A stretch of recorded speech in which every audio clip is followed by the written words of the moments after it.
Do you find yourself feeling frustrated at work or in your work environment? It's very possible you're working for a crappy leader. Today, I am going to share 5 ways to identify a crappy leader so that we can be sure when you're leading your own community that this isn't you. I'm Elizabeth, and on this channel, I help business owners grow and scale communities like Facebook groups.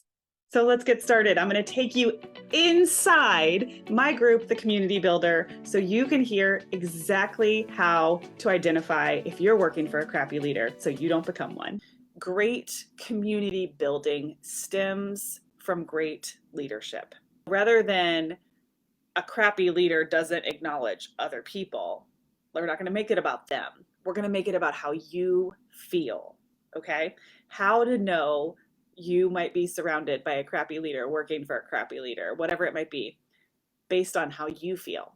But I also, if you guys are like, well, I don't work for anybody, I'm not surrounded by leaders, then think about this as a way that you can evaluate yourself.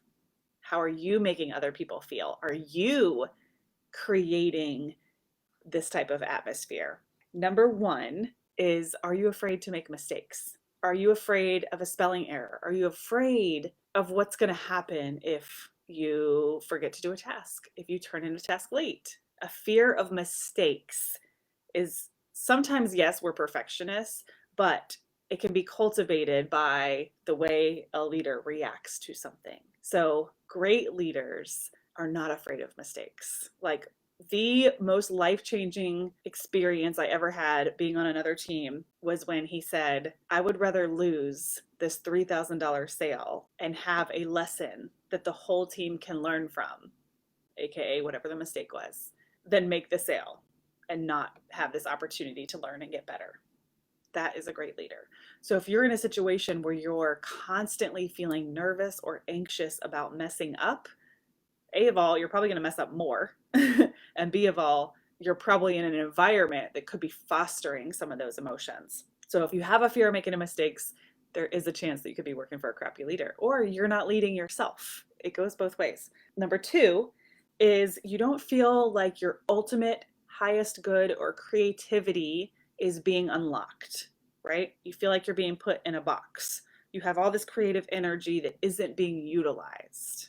Okay, if you feel that way, then your leader isn't fostering your creativity. Number three, you might feel bored or uninspired or lackluster. Now, I do want to be clear that there typically is a honeymoon phase. When you start working with another team or partners or peers, there's always like a honeymoon phase that's really exciting and really inspiring.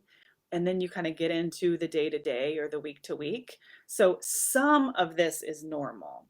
But again, kind of tying it back to number two, if you don't feel like your creativity is being tapped into and you feel bored and you feel unmotivated, there could be more being done to inspire you, right? And again, this leadership could be external, this leadership could be internal. Number four, you don't know where you stand. Like, you kind of feel really confused about if you're valued, if your tasks are even being looked at. I know for me, it drives me crazy when I feel like I pour my heart and soul into a report and it doesn't even get looked at.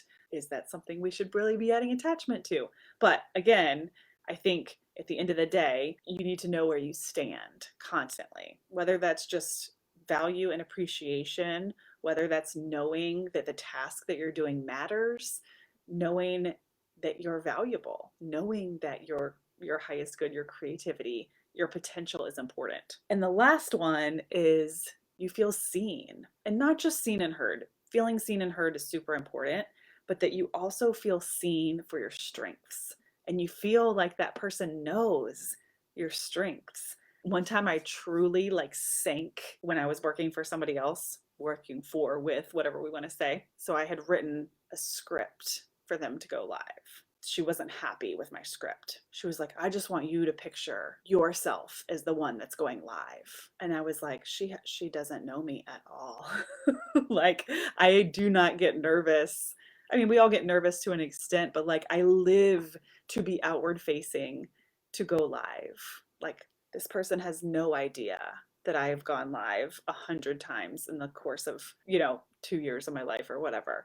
and I felt really unseen for my strengths and my gifts of being able to speak to a room full of people. So I think it's very important that we always feel recognized, seen, and heard for our strengths. But then as leaders, that we recognize people for their strengths and we take that time to see what their strengths are that they're bringing to the table. So as you watch these, think about it from the perspective of maybe you have a leader, boss, or teammate. Maybe you don't, and you're leading and bossing yourself. But then also, how are you leading other people?